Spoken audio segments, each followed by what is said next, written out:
I used to be so proud of my husband. So proud. Whenever he'd call from his office, his voice buzzing with excitement to say, "Honey, I've got to go to Shanghai," or "The team needs me in London."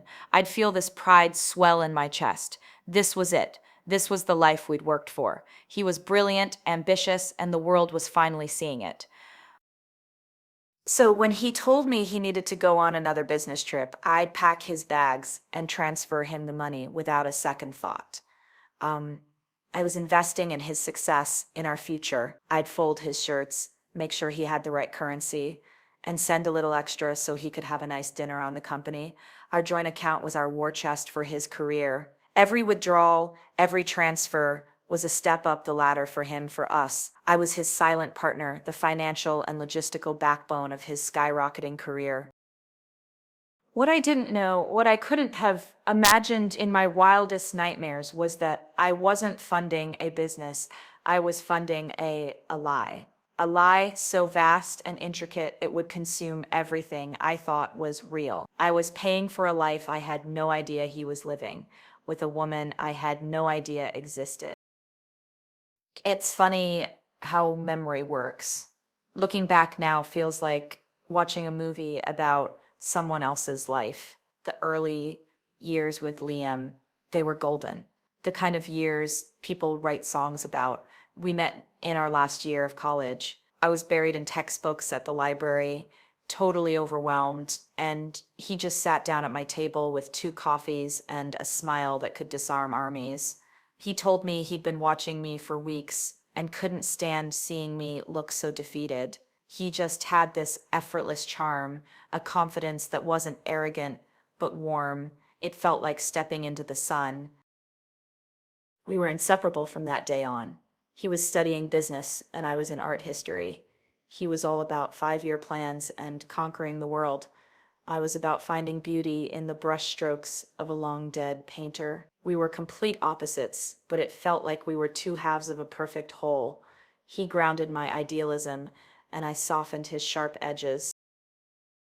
He proposed a year after we graduated, on a trip to the coast. He'd just landed his first real job at a big tech firm, and the future felt like this wide open highway. He got down on one knee as the sun was setting and told me that none of his plans, none of his ambition meant a thing without me, and I believed him with every fiber of my being.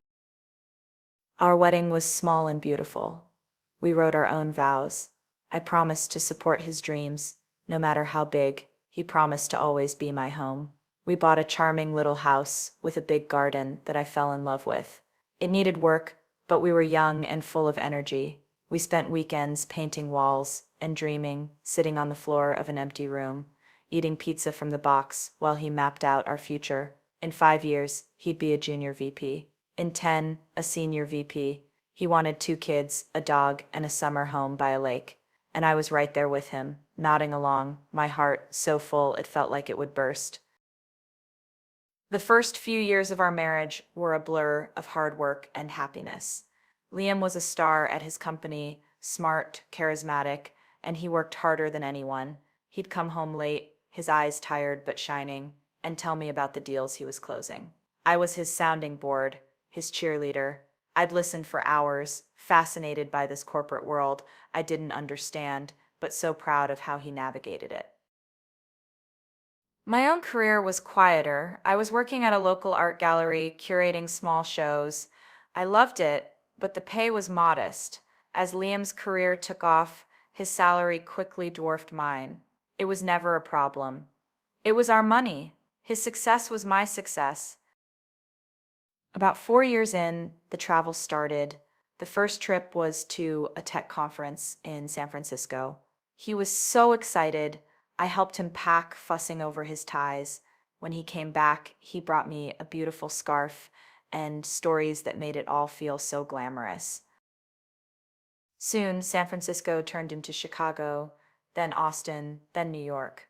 At first, it was once a quarter. We'd miss each other terribly, but the reunions at the airport, with him sweeping me up in his arms, felt like a scene from a movie. The trips were a symbol of his status, so we decided together that I'd cut back my hours at the gallery. It just made sense. Someone needed to manage the home, the bills, the life that happened while he was jetting across the country. I was happy to do it. It was my contribution. I took over all our finances, organizing everything into spreadsheets. He said he was terrible with details and that I was saving his life. It made me feel essential. I was the CEO of our home, so he could be the star in the boardroom. We were a team, that's what I told myself. Every time I transferred money from our savings to his personal account for his expenses, it was all for us. The shift was subtle. So subtle, I didn't even register it at first. It was more like that feeling in the air right before a storm. The quarterly trips became monthly. Then it seemed like every few weeks he was packing a suitcase again. The destinations got more exotic. It wasn't just Chicago anymore. It was Dubai, Tokyo, Singapore. My friends were envious. He's such a globetrotter, they'd say. You must be so proud. And I really was, but a tiny quiet part of me just started to feel lonely. The house was so empty. The king-sized bed felt like a cold, vast ocean. The first real flicker of unease was a charge on our credit card. I was doing my monthly ritual, going through the statements with a cup of tea, and there it was, nestled between a flight to Miami and his hotel, a purchase from a high-end lingerie store for over $400. I remember just staring at it. Liam had never bought me lingerie. It wasn't his thing. He'd buy me books or jewelry, but never something so intimate. When he got home, I asked him about it, trying to sound casual. Oh, hey, I saw this charge from La Perla. Did you pick something up for me? I was smiling, half expecting him to pull a little bag out of his luggage. He just looked blank for a second. Then, a slick smile. Ah, that. No, honey, it was a gift for a client's wife. It's a cultural thing with this new Japanese team. You have to give these elaborate presents, just part of doing business. It sounded plausible, a little weird, but plausible. Liam was so good at explaining things, at smoothing over any doubt. He made me feel a little naive. So I dropped it, I put the expense under client relations in my spreadsheet and moved on. But the image of that charge stuck with me. Then the money started getting tight. Liam claimed his company's reimbursement policy was a nightmare. He'd say, it's just easier if I pay for it on our card and I'll get the check in a few months. It all comes out in the wash. So I was fronting thousands of dollars a month. The reimbursement checks he talked about always seemed to be delayed or smaller than he'd said, because accounting messed up. I started dipping into my personal savings, money I had from before we were married. I started taking on more freelance work, writing for art auction catalogs late into the night. I was exhausted all the time, but I told myself it was temporary, an investment. He was on the brink of something huge. He kept telling me a massive merger that would make his career. His behavior at home started to change too. He was more distant, glued to his phone, not just one phone, but two. He had his personal iPhone and a cheap, nondescript Android. When I asked, he had a smooth answer ready. It's a burner phone, babe, for international travel, better security. You can't be too careful with the kind of data I'm handling. Of course, it made perfect sense. I accepted it, just like I accepted everything else. The little inconsistencies started piling up. He was on a trip to Seattle for a tech summit. A friend of mine who lives in Seattle posted tons of photos from that exact summit. I scrolled through every single one, looking for Liam. He wasn't there. When I mentioned it, he didn't miss a beat. Oh, I was stuck in breakout sessions the whole time. Totally separate wing, barely saw daylight. Another time, he called me from Berlin, complaining about jet lag. In the background, I could clearly hear seagulls and waves crashing. I've been to Berlin. It's landlocked. When I pointed it out, he laughed. It's a sound machine, honey. The hotel provides them to help with sleep. A German thing, I guess. A German thing. Right? Each time, there was an explanation. Each time I chose to believe it. What was the alternative? That the man I'd built my life with was a liar. That was unthinkable. It was easier to believe in Japanese gifting culture and German sound machines. It's amazing what you'll convince yourself of to avoid being heartbroken. I read somewhere that almost all families, something like 96%, keep secrets. I just assumed our secret was the mounting debt I was trying to manage, the stress of his incredible career. I thought I was protecting us. The breaking point for my finances, anyway, came 6 months before it all imploded. Liam came to me, his face a mask of stress. He needed to make one last big trip to seal the merger, a multi-city tour, Hong Kong, Sydney, then London. It was going to be incredibly expensive. He said he needed the funds up front in cash for local fixers and discretionary expenses. That was the phrase he used, discretionary expenses. He needed $20,000. I felt the blood drain from my face. We didn't have $20,000. Not anymore. I showed him the spreadsheets, the dwindling numbers, the rising credit card debt. I felt sick with shame, like I had failed him. He looked at the numbers, his jaw tight. I know, Sarah, I know it's a lot, but this is it. The final push. After this deal closes, my bonus alone will be 6 figures. We'll pay all of this off and never worry about money again. I promise. He held my face, his eyes boring into mine. Trust me, please, just this one last time. And I did. The next day, I went to our safe deposit box.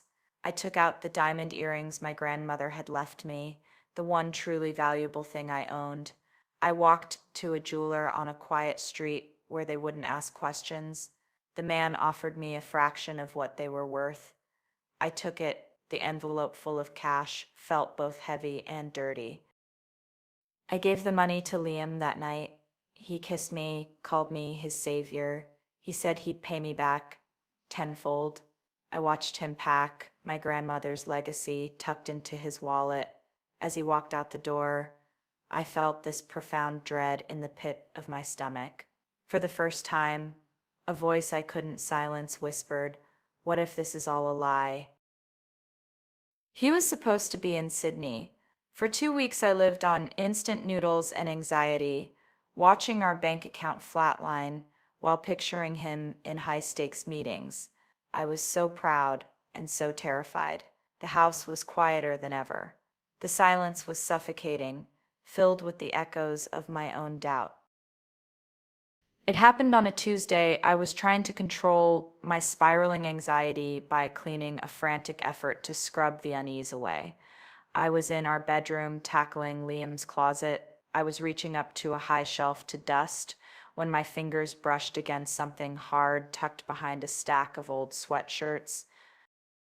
It was a phone, not his iPhone, not the burner Android, a third one, a sleek, new model iPhone, identical to his main one, but cold and unfamiliar.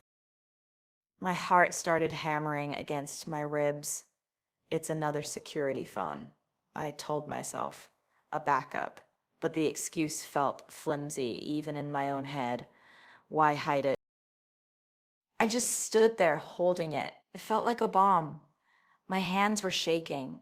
I pressed the power button. The screen lit up with a picture I had never seen. It was Liam on a beach, squinting into the sun, his arm around a woman.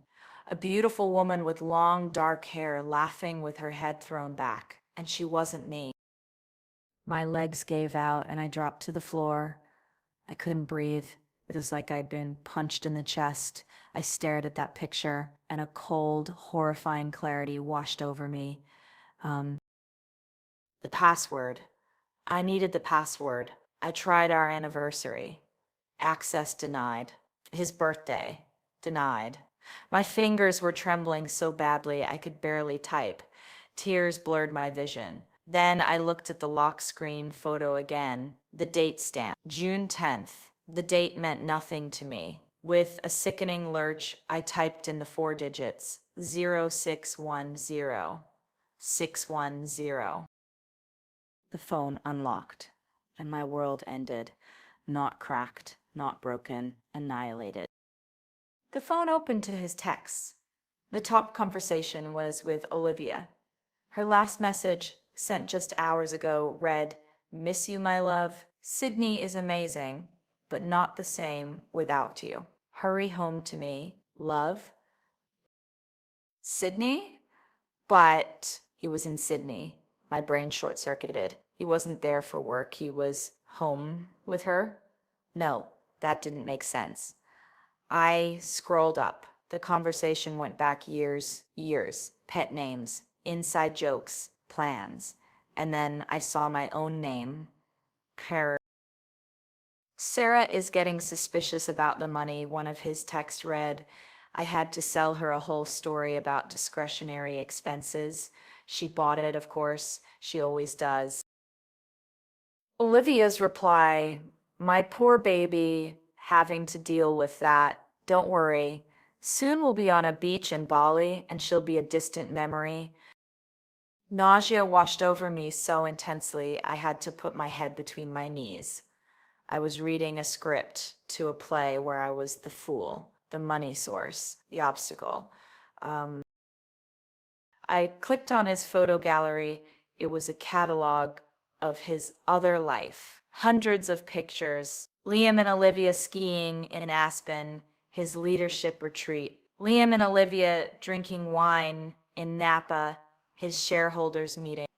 There they were in Paris, kissing in front of the Eiffel Tower from the week he was supposedly in Germany, the week I heard the seagulls through the phone. They looked so happy. Like a real couple. They looked like we used to.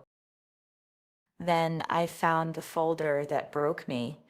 Our home, pictures of them in an apartment I'd never seen, cooking together, cuddling on a couch, a Christmas tree with presents underneath. He had spent Christmases with her while I was at home telling our families he was sorry he was stuck finalizing a year-end deal in Zurich. And then the final blow. I found the banking app, logged into an account I didn't recognize, and I saw it. The transfer of the $20,000 from my grandmother's earrings. It went from our joint account to his personal account, and then hours later into this secret account. And from there, a down payment on a condominium, the one in the pictures, our home. I wasn't just funding his affair. I had bought them a house. I had used the one precious thing from my grandmother to build a home for my husband and his mistress. I don't know how long I sat on the floor. The shaking stopped. I just felt this strange, hollow calm. The pain was too big. It was a physical weight on my chest. I picked up the phone, my movements slow and deliberate. I scrolled through the pictures of them, their life, the home I paid for, and I started sending them to myself. Every picture, every text, every transaction. I was building a case. The art historian in me was curating the evidence of my own life's destruction. The next 3 days were an out-of-body experience. I was a ghost in my own life, just going through the motions. Eat, sleep, answer emails. I was just waiting. Liam was due home Friday evening. Every tick of the clock was agonizing. I spent the time preparing. I printed everything, the text, the photos, the bank statements. I laid them out on our dining room table, the one where we hosted Thanksgiving, arranging them chronologically. A timeline of his betrayal, the picture of them in Paris next to the credit card statement for a flight to Berlin, the photo of them toasting with champagne next to the transfer from my savings labeled Client Dinner Fund. It was a museum exhibit of our ruin. By the time I was done, the table was covered. It looked like a police investigation. It was methodical and utterly devastating. Friday evening, I heard his keys in the lock, a sound that used to bring me joy but now sent ice through my veins. The door opened. "Honey, I'm home," he called out. I didn't answer. I just stood in the archway of the dining room and waited. He walked into the hall, his smile fading when he saw my face. Sarah, you okay? You look pale. He started toward me, arms open for a hug, holding a cheap airport souvenir box. A guilty offering. Don't, I said. My voice was quiet but hard as steel. It stopped him cold. What's wrong? He asked, his voice full of a confusion I now knew was completely fake. I just nodded toward the dining room. We need to talk. He walked past me. I watched his face as he saw the table. The color drained from his cheeks. His eyes scanned the papers, the photos of him and Olivia. I watched the mask of the loving husband dissolve, and for the first time, I saw the man underneath, a cornered, pathetic liar. He looked from the table to me, his mouth opening and closing like a fish. I found the phone, Liam, I said, my voice starting to shake. The one in the closet. Even then, he tried to lie.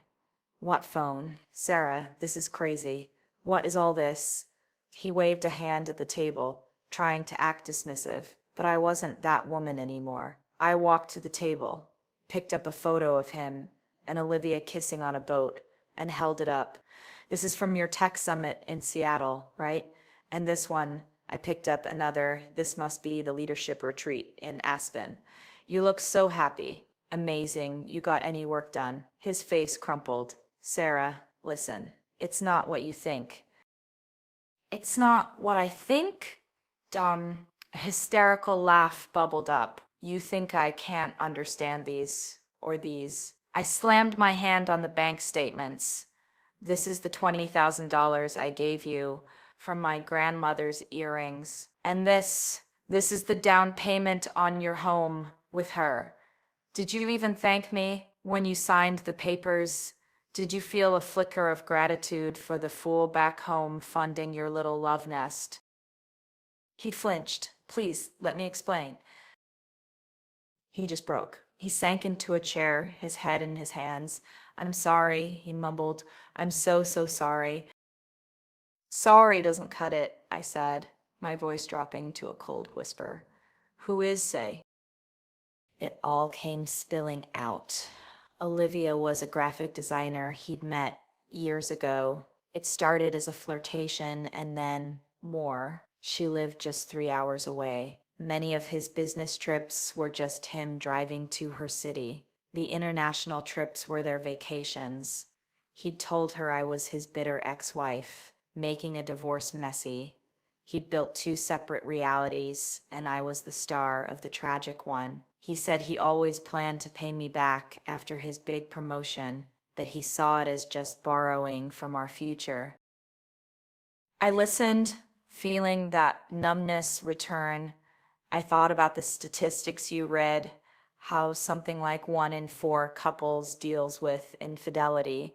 For a strange moment, it was a comfort. This wasn't some unique tragedy just for me. It was a common, sordid story, and my part in it was over. When he finally stopped talking, he looked up at me, his eyes red and pleading. We can fix this, Sarah. I'll end it with her. We can go to counseling. We can rebuild.